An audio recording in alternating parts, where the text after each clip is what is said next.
Hello friends. पढ़ाई करना जितना ही आसान लगता है उसको अनवरत करते रहना और एक ही काम में कंसिस्टेंसी बना के रखना उतना ही कठिन है। तो हमारी ये समस्या जो है वो कैसे उसका समाधान होगा? हमारे एग्ज़ाम्स भी पास में हैं और अगर पढ़ाई में मन नहीं लग रहा है, बार-बार मन भटक रहा है, तो कैसे जीत कैसे हासिल होगी? इसका समाधान क्या है? तो फ्रेंड्स, क्या आपको लगता है कि इस समस्या से केवल हम ही ग्रसित हैं या आप ही ग्रसित हैं? तो ऐसा नहीं है। बहुत समय पहले श्री कृष्ण ने अर्जुन को भगवत गीता के माध्यम से जो है ये बताया हुआ है युद्ध क्षेत्र में कि मन इतना चंचल कैसे होता है। अर्जुन जब पूछते हैं श्री कृष्ण से कि मन इतना चंचल है कि इसे रोकना हवा को रोकने जैसा कठिन है, तब श्री कृष्ण ने असंशयम महाबाहो कहकर स्वीकार किया कि मन को वश में करना वाकई कठिन है, लेकिन असंभव नहीं है। उसके लिए उन्होंने बहुत सारे मार्ग भी बताए। तो फ्रेंड्स, ये समस्या सिर्फ हमारी नहीं है, मतलब अर्जुन भी इससे पीड़ित थे और हमारा युद्ध क्षेत्र कुछ और है, उनका युद्ध क्षेत्र कुछ और था। हम भी उसी प्रकार के द्वंद्व से जूझ रहे हैं और वो भी एक समय में इसी प्रकार के द्वंद्व से जूझे थे। तो किसी भी समस्या का समाधान यदि हम खोजना चाहते हैं ना, तो हम देखते हैं पहले लोगों ने किस प्रकार से इसका समाधान किया है, हमारे शास्त्रों में क्या बताया गया है इसका समाधान।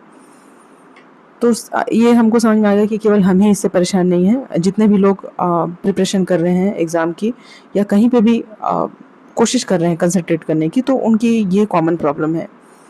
तो दोस्तों, श्री कृष्ण कहते हैं गीता में कि जो मन को जीत लेते हैं, मन उनका सबसे अच्छा मित्र बन जाता है। लेकिन जो ऐसा नहीं कर पाते हैं, मन उनका सबसे बड़ा शत्रु बन जाता है। ये बिल्कुल सही है और आप देखेंगे कि जब आप सुबह सो कर के उठते होंगे, तो अगर आपने रात में मेहनत की हुई है कि सुबह क्या करना है, तो आप बिल्कुल ईज़िली अपने पढ़ाई में लग जाइएगा या जो भी आपने काम डिसाइड किया है उसमें लग जाइएगा। लेकिन यदि आपने डिसाइड नहीं किया है, तो वो ना आपको चैन से बैठने ही नहीं देगा। आपको समझ ही नहीं आएगा कि मेरा स्टार्टिंग कैसे होगा, मैं क्या करूँ, किस समय किस चीज़ में कितना फ़ोकस करना है, कहाँ पे टाइम कैसे मैनेज करना है। फिर ये पूरा दिन आपका निकल जाएगा और शाम होते-होते आप फिर अपने आप को ठगा-सा महसूस करते हैं। ये तो प्रॉब्लम हो गई सिर्फ़ पढ़ाई की ना। लेकिन जो एक्सटर्नल प्रॉब्लम्स है, ये मन जो है आपका बार-बार भागेगा कि अगर मैं अच्छा नहीं कर पाया या कर पाई तो क्या होगा? या फिर आपके निजी जीवन में यदि कोई समस्या है, कोई भटकाव है, तो उसका क्या उपाय है? मन बार-बार वहीं जाता है। जब आप किताब खोल के बैठते हैं, तो अगर आप नॉर्मली कुछ काम कर रहे हैं तो नहीं जाएगा, लेकिन जब भी आप किताब खोल के बैठेंगे, मतलब जब आपका मन शांत होता है, तो मन ऐसे ही जगहों पे जाता है जो अनसुलझे हुए विषय हैं आपके, जो आपकी प्रॉब्लम्स हैं।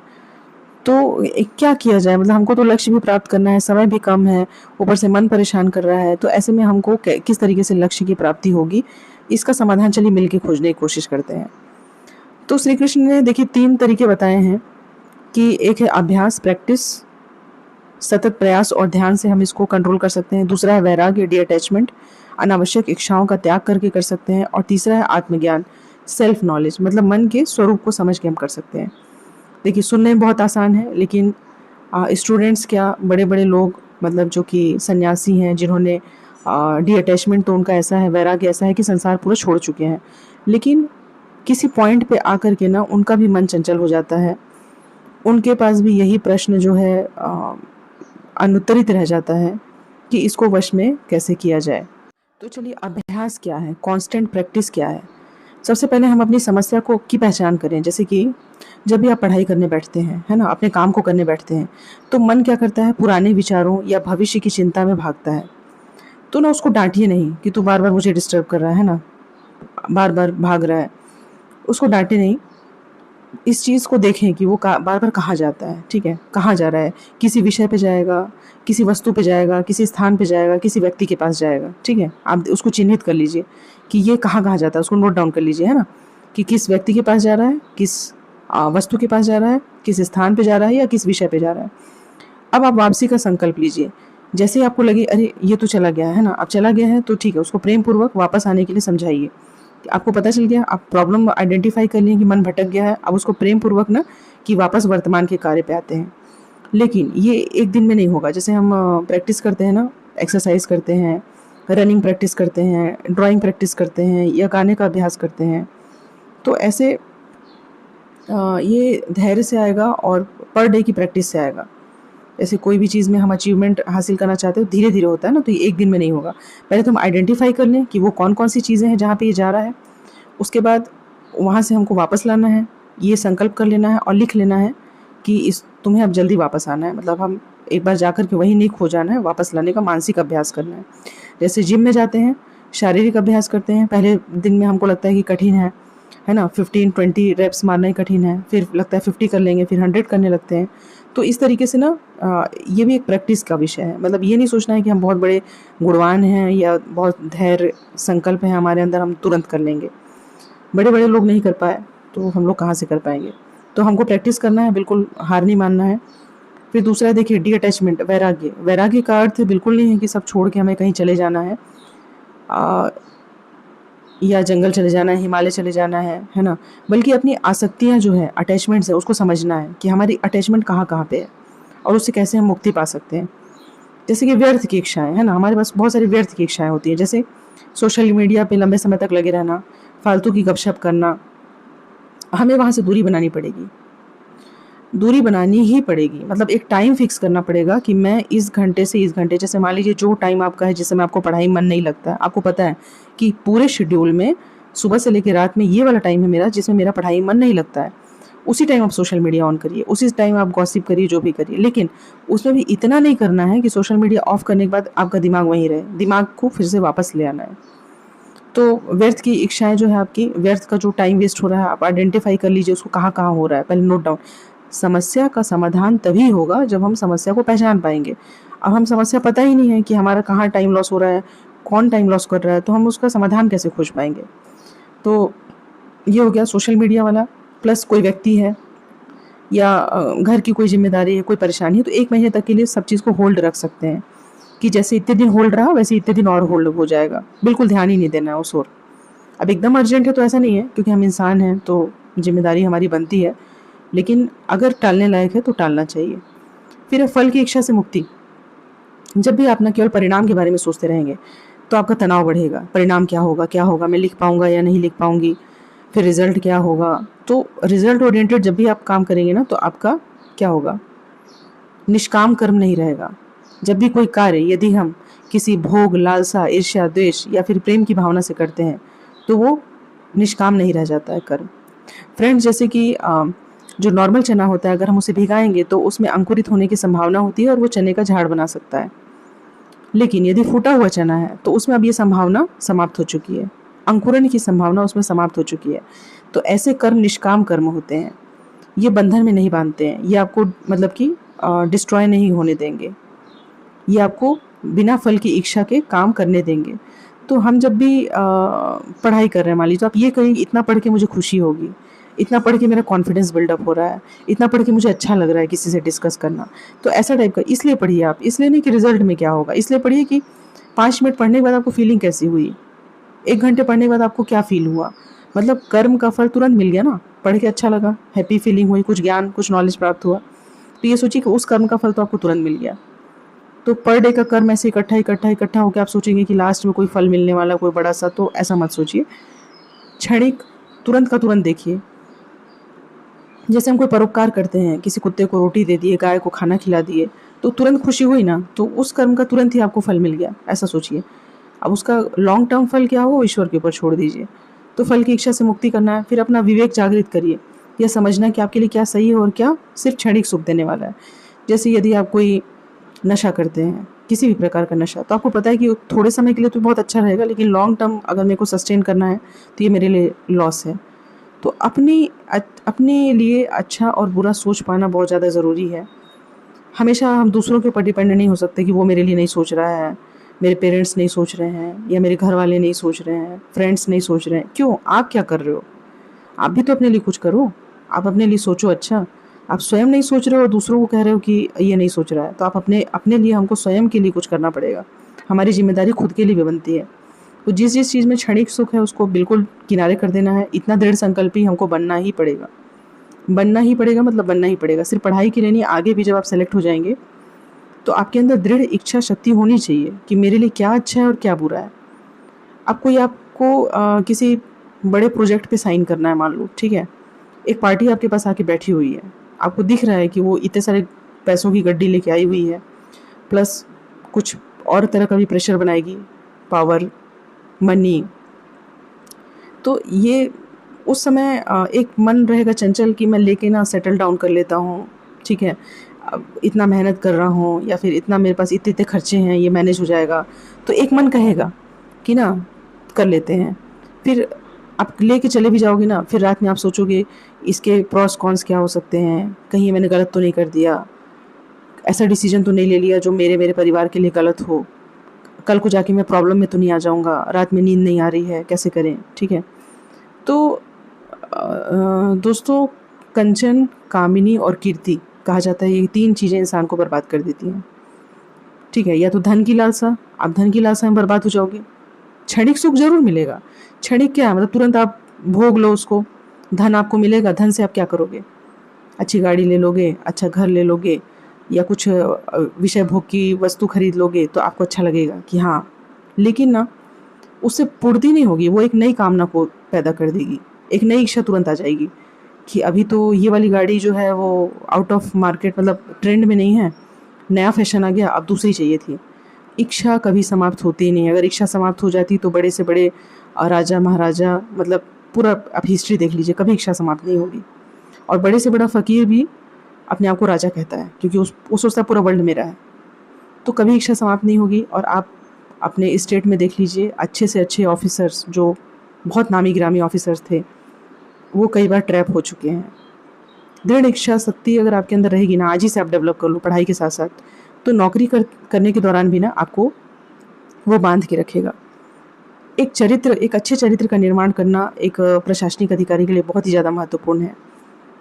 ठीक है, थोड़ा कम ही पैसा रहेगा, लेकिन इज्जत आपकी बहुत बहुत मतलब बहुत मायने रखती है। आप इस चीज़ को बाद में समझेंगे। और देख रहे हैं आप, नए नए बच्चे सेलेक्ट हो रहे हैं, है ना, डीएसपी बन रहे हैं, डीसी बन रहे हैं, लेकिन चरित्र में वो स्ट्रेंथ नहीं होने के कारण बहुत जल्दी ट्रैप में फंस जा रहे हैं। कभी विजिलेंस के चक्कर में आ जा रहे हैं, कभी, मतलब मैंने कहा ना, कंचन, कामिनी और कीर्ति। तो एक तो धन है, दूसरा कामिनी, विषय भोग की तरफ आकर्षक, आप एक आकर्षक व्यक्तित्व वाले व्यक्ति हैं, आपकी अच्छी जगह पोस्टिंग होती हैं, हज़ारों लोग आपको मतलब ना गिराने के पीछे लग जाएंगे, लगेंगे ही लगेंगे, मतलब ये चीज़ आप मान के रखिए। आप सोचोगे मेरे को कोई नहीं देख रहा है, लेकिन आपको बता दें, एक पियून से लेकर के ना, एक पियून, एक ड्राइवर, एक आपके ऑफिस का छोटे छोटा कर्मचारी ना आपकी पूरे हरकतों पे नज़र रखता है कि सर क्या करते हैं, मैम क्या करती है, कहाँ जाती है, किसके साथ उठती बैठती है, किसके साथ कितना समय व्यतीत कर रही है। एक प्रॉपर डिग्निटी के साथ आपको वर्क करना है फ्रेंड्स, बहुत प्रॉपर डिग्निटी के साथ।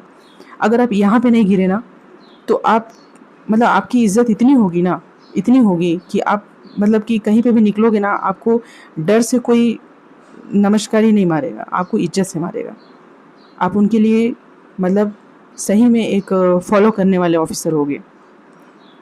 तो इसलिए हमको आज से ही दृढ़ इच्छा शक्ति रखनी है कि हम इन सब चीज़ों में ट्रैप ना हों, ठीक है। कंचन हो गया, कामिनी हो गया, कीर्ति, कीर्ति की लालसा कि मैं ना ये प्रोजेक्ट कर लेता हूँ बहुत अच्छा, और मेरे सीआर में बहुत अच्छा लिखा आएगा। सीआर का तो चलिए ठीक है, मतलब कि ना या कोई काम आप नहीं भी कर रहे हो और उसका क्रेडिट लेने के लिए कोशिश कर रहे हो, मेरा नाम हो जाए, कलेक्टर सर मेरे को अप्रिशिएट करें टीएल बैठक में, बहुत अच्छा किया। और वो तो कर भी देंगे, वो तो ठीक है, मतलब कि पॉलिटिकल लीडर के सामने बहुत अच्छा करना चाह रहे हो आप, लेकिन क्षणिक चीज़ें, मतलब अच्छा करिए, अच्छा कीर्ति अच्छे कामों से भी होती है, लेकिन ना गलत तरीके अपना के, शॉर्ट टर्म गोल्स अपना के, मान लो आपके आपके प्रोजेक्ट में या आपके ब्लॉक में या आपके ज़िले में कोई आपको काम दिया गया कि इस चीज़ को ना, मान लो कि स्कूल में एनरोलमेंट रेशियो आपके यहाँ इतना है और इसको आपको तुरंत 99% कर देना है, 100% कर देना है, और आप ना पूरा पेपर वर्क कर आके फील्ड में व्यवहारिक स्तर पे कोई कार्य नहीं हुआ है, लेकिन आपने पूरा पेपर वर्क करके बता दिया कि हाँ मेरे यहाँ इतना एनरोलमेंट रेशियो हो गया, वाहवाही मिल गई आपकी, पेपर में छप गया, फ़ोटो आ गया, आप खुश हो गए। लेकिन एक्चुअल में क्या था वहाँ पे, ग्राउंड रियलिटी कुछ और है, ठीक है। तो एकदम जल्दी नेम फेम हासिल करने के लिए भी अपना कैरेक्टर जो है, मतलब लूज़ नहीं करना है। तो चरित्र हर तरीके से स्ट्रांग रखना है, न धन के प्रति आकर्षित होना है, न विषय भोग में गिरना है, और न ही कीर्ति के लिए इतना ज़्यादा लालायित होना है कि मैं जल्दी से फेमस हो जाऊँ। सब मिलेगा फ्रेंड्स, सारी चीज़ें मिलेंगी अगर आपका दृढ़ इच्छा शक्ति है आपके पास, आपका कैरेक्टर स्ट्रांग है और आप किसी भी चीज़ से भ्रमित नहीं होते हो, तो आप एकदम लीड करोगे, स्ट्रांगली आप खड़े होगे। और कोई आपके ऊपर प्रेशर बना रहा है, आपको पैसा दे रहा है, कल को आपको आपको उसके सामने सिर झुकाना ही पड़ेगा। भीड़ में आप उसके सामने ना अ, एकदम स्ट्रांग खड़े नहीं हो सकते। तो आज से ही इस चीज़ को डेवलप कर लीजिए कि मैं अगर किसी चीज़ के बारे में मतलब स्ट्रांगली मैंने एक अफर्मेशन कर लिया है तो मुझे फॉलो करना है। अगर मैं अब सोच लिया हूँ या सोच ली हूँ कि मेरे को मेंस तक, एग्ज़ाम तक बिल्कुल पढ़ाई करनी है और कुछ नहीं करना है, तो बिल्कुल कहीं भी आकर्षित मत होइए। सारे आकर्षण आपको सिर्फ गिराने के लिए हैं। माया का चक्र ऐसा है ना कि बड़े से बड़ा आदमी फंस जाता है, बड़े से बड़ा आदमी। हमको लगता है कि ना ये इस चीज़ के चक्कर में तो मैं कभी नहीं आ सकता या कभी नहीं आ सकती, ये तो बिल्कुल बेकार है। लेकिन जब वो चीज़ आपको घेरती है ना तो आपको लगता है इतनी फालतू सी, इतनी बेकार सी चीज़ों में कैसे ट्रैप हो गया, और फिर निकल नहीं पाता इंसान, नहीं निकल पाता है। आप कितने भी बड़े योद्धा होंगे, आप कितने भी बड़े, आपको लग रहा होगा कि नहीं मेरे साथ तो ऐसा कभी नहीं होगा या ये बात मेरे लिए नहीं है, लेकिन डेफिनेटली फ्रेंड्स, एक अनुभव होने के नाते मैं आप लोगों को बता रही हूँ, कहीं ना कहीं आप ट्रैप ज़रूर हो जाएंगे। और ट्रैप होते तो गलती नहीं है, आप उसको गिल्ट फील मत करो। ट्रैप हो गए कोई बात नहीं, अब निकलो उससे, अभ्यास करना है बार बार। जब बड़े से बड़ा योद्धा, अर्जुन जैसा योद्धा सुन रहा है, अभ्यास कर रहा है, ठीक है, तो हम और आप क्यों नहीं कर सकते? बिल्कुल कर सकते हैं। युद्ध जैसे रण क्षेत्र में वो कंसंट्रेट कर रहा है ना, वहाँ पे शिक्षा ले रहा है श्री कृष्ण से, जहाँ पे उसको बिल्कुल टेंशन है, कोई सा भी तीर कहीं से भी लग सकता है ना, उससे ज़्यादा कंसंट्रेशन तो कहीं नहीं चाहिए, पढ़ाई में भी नहीं चाहिए। तो फिर भी वो उस चीज़ को अगर कर पा रहे हैं तो हम भी कुछ तो 1-2% तो कर ही सकते हैं। तो फ्रेंड्स, हमने क्या क्या कहा, पहले अपनी परेशानियों को, अपनी समस्याओं को खोजना है, पॉइंट आउट करना है, उससे कैसे बाहर निकलें इसके बारे में सोचना है, अपने विवेक का इस्तेमाल करना है। आप पढ़े लिखे हो, ग्रेजुएशन किया हुआ व्यक्ति ही पीएससी की तैयारी करता है, तो इतना तो सोचा जा सकता है कि आप ग्रेजुएट हैं, पढ़ाई किए हुए हैं, तो अपने विवेक का इस्तेमाल करना है। कहीं पे भी अपने आप को लूज़ नहीं कर देना है, किसी के भी चक्कर में आकर के, धन के, ठीक है, या फिर किसी भी विषय के प्रति आकर्षित होकर के अपने आप को बर्बाद नहीं करना है। तो क्रियान्वयन कैसे होगा? एक्शन प्लान, मतलब कैसे हम अपने आप को स्ट्रांग बनाएंगे? तो थोड़ा थोड़ा क्या करना है हमको, 10 से 15 मिनट अपने लिए निकालना है। कुछ भी होता रहे, कितनी भी पढ़ाई इंपॉर्टेंट हो, कितनी भी पढ़ाई इंपॉर्टेंट हो, लेकिन पर डे 5 से 10 मिनट मेडिटेशन के लिए ज़रूर निकालिए। और मौन होकर के केवल अपने विचारों को देखिए, कल ये ज़्यादा भाग रहा था, आज उसकी तुलना में कितना भाग रहा है, ठीक है, आज भी क्या उसी व्यक्ति वस्तु स्थान की तरफ जा रहा है, इसका आने की टेंडेंसी कितनी देर में है। मान लो पहले जाता था तो 1-1 घंटा वहीं रह जाता था, हो सकता है कि अब आधे घंटे में ही वापस आ जाए, अब 10 मिनट में ही आ जाए, अब 15 मिनट में ही आ जाए। तो फ्रेंड्स, हम लोग बात कर रहे थे कि प्रैक्टिस से, है ना, अभ्यास से क्या होगा, हम संयम को बढ़ा सकते हैं और हमारी परेशानियों का समाधान हो सकता है।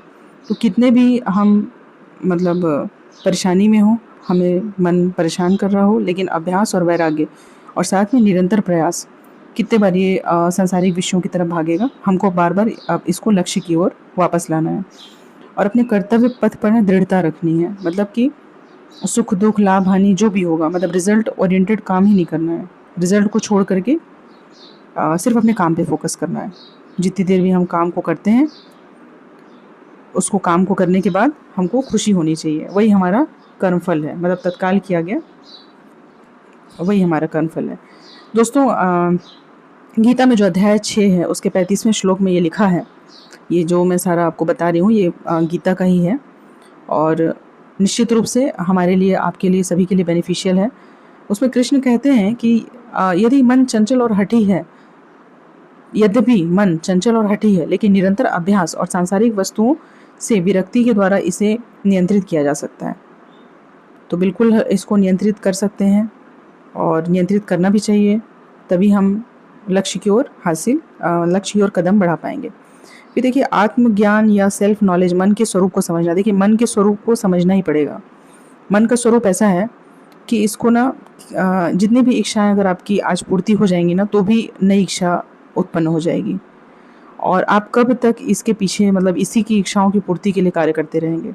आज कहेगा थोड़ा सा खा लेते हैं, थोड़ा सा सो लेते हैं, हो जाएगा, फिर पढ़ेंगे, वो कर लीजिएगा, फिर कहेगा नहीं थोड़ा सा रील्स देख लेते हैं, थोड़ा सोशल मीडिया देख लेते हैं, उसके बाद पढ़ेंगे, फिर कहेगा थोड़ा सा उससे मिल लेते हैं, तब पढ़ लेंगे। मतलब कि ना, कोई भी चीज़ आप कर लीजिए ना, ये कभी संतुष्ट नहीं होने वाला है। इसी तरह से जीवन में भी ना, जब आप लक्ष्य को प्राप्त भी कर लेंगे, उसके बाद भी ना, मतलब आपको लगेगा कि ये हो जाता तो मैं खुश हो जाता, ये हो जाता तो हो जाता, लेकिन कभी नहीं। इसलिए इसके स्वरूप को आप समझिए कि ये आपको कैसे नचा रहा है ना, और आप नाच रहे हैं बस इसके पीछे, ये जैसा कह रहा है हम वैसा करते चले जा रहे हैं। तो इसलिए मन के स्वरूप को समझना बहुत ज़रूरी है। और इसके हठ को देखिए, हठ को तोड़ना तो है ही, लेकिन प्रेम से तोड़ना है। ऐसा नहीं कि आप हर बार इसके बात को मना कर देंगे तो आप चल भी नहीं पाएंगे। व्यवहारिक स्तर पे देखें तो ये संभव भी नहीं है। तो कभी कभी जब आप मेहनत कर लेते हैं, काम पूरा कर लेते हैं, तो एक ट्रीट देने जैसा इसको, मन को खुश भी करना है।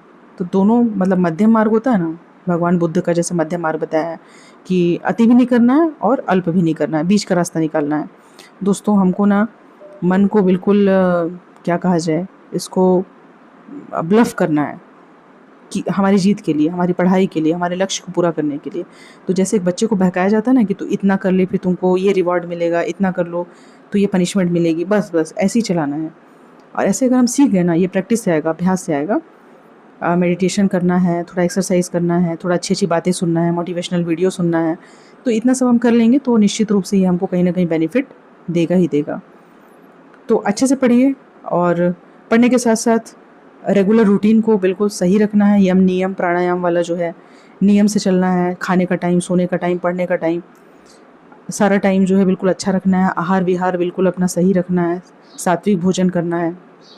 कोशिश करना है कि अच्छा खाना खाएं, सिंपल खाना खाएं, मन ज़्यादा नहीं भटकेगा उससे। ठीक है, अनुशासन में रहना है, डिसिप्लिन में, थोड़ा बहुत एक्सरसाइज वगैरह। देखिए, एक्सरसाइज करते हैं, योगा करते हैं या दौड़ते हैं तो सेरोटोनिन, डोपामिन रिलीज़ होता है, हैप्पी हार्मोन। एक तो आपको पढ़ने के लिए हेल्प करेगा वो, प्लस आपके फिजिक के लिए भी अच्छा रहेगा। तो दोनों तरीके से बेनिफिशियल है। तो बहुत ज़्यादा पढ़ाई करें तो ये मत सोचिए कि ना मैं बहुत ज़्यादा पढ़ाई कर रहा हूँ इसलिए मैं एक्सरसाइज नहीं करूँगा। आपके दिमाग में ऑक्सीजन जा ही नहीं रहा है तो आप याद क्या करोगे, मेमोरी आपकी कैसे बनेगी। जब आप थक जाते हो तो फ्रेश हो जाते हो, ठीक है, ब्लड सप्लाई बढ़ेगी। तो ब्लड सप्लाई बढ़ेगी, मोर ऑक्सीजन कैरी होगा तो आपको ग्लूकोज ज़्यादा मिलेगा दिमाग को। तो ज़रूरी है, एक्सरसाइज भी ज़रूरी है, योगा मेडिटेशन भी ज़रूरी है, पढ़ाई भी ज़रूरी है। तो सबका एक टाइम डिसाइड करके, हाँ, जो लोग वर्किंग हैं, ठीक है, वर्किंग हैं, जॉब में हैं, अभी आप देखिए लास्ट टाइम जो रिज़ल्ट आया उसमें कितने सारे लोगों ने जो है अपना जॉब के साथ साथ पढ़ाई की है। तो उनके लिए तो भटकाव का बहुत कम माध्यम है, उनके लिए तो और अच्छा है। मतलब जो स्टूडेंट सिर्फ पढ़ाई कर रहे हैं ना, वो तो और परेशान है कि उनके पास बहुत सारे विषय हैं। लेकिन जो लोग मैरिड हैं, ठीक है, जो महिलाएं हैं, वर्किंग हैं और पढ़ाई कर रही हैं, आपके पास तो टाइम ही नहीं है। तो जो टाइम मिला है आपको तो कुछ करना ही नहीं, सिर्फ उठाना है और पढ़ाई करना है। इसके साथ ना आप जैसे जहाँ पे आप ज़्यादा समय बिताते हैं, मान लीजिए महिलाएं हैं किचन में बिता रही हैं, वहाँ पे कुछ कुछ आप पोस्टर चिपका लीजिए, जैसे आप खाना बनाते बनाते उसे देख सकें, पढ़ाई कर सकें, या कुछ वीडियो ऑन करके सुनते रहिए। जो लोग जॉब पे जाते हैं वो ईयरफोन ले लें, है ना, ब्लूटूथ वगैरह, और अपना कुछ वीडियो, कम से कम पढ़ नहीं सकते, देख नहीं सकते, तो सुन सुन के ही मेमोराइज़ करते रहें। सुनने वाली मेमोरी काम बहुत आती है। मैं अपने व्यक्तिगत अनुभव का बता रही हूँ कि यदि आप कोई चीज़ सुनते हैं ना, तो जैसे प्रीलिम्स में आप क्वेश्चन मार्क कर रहे हैं तो आपको याद आएगा कि नहीं, ऐसा नहीं, मैंने ऐसा सुना था। और मेंस के टाइम भी ना बहुत सारे ऐसे क्वेश्चन आ गए थे, जैसे कि खाद्य मुद्रास्फीति आ गया था, सब्जियों के दाम बहुत बढ़ रहे हैं, इस टाइप के क्वेश्चन, मतलब जो आपने सुना है, तो कहीं आपने वीडियो में सुना हुआ है, करंट के वीडियो में, तो वो काम आ जाता है। तो इस तरीके से ना हर चीज़ का एक अपना उद्देश्य है, अपना लाभ है। तो सुनने वाली मेमोरी बहुत काम आती है। आप जैसे मैंने वीडियो जो बनाया है उसको भी आप सुन सकते हैं, ठीक है। तो इस तरीके से अगर ये बेनिफिशियल होगा तो दोस्तों ज़रूर बताइएगा, और वीडियो लाएंगे, और अगर कोई हेल्प मिलती है तो कमेंट करके ज़रूर बताइएगा। Thank you, thanks a lot, bye.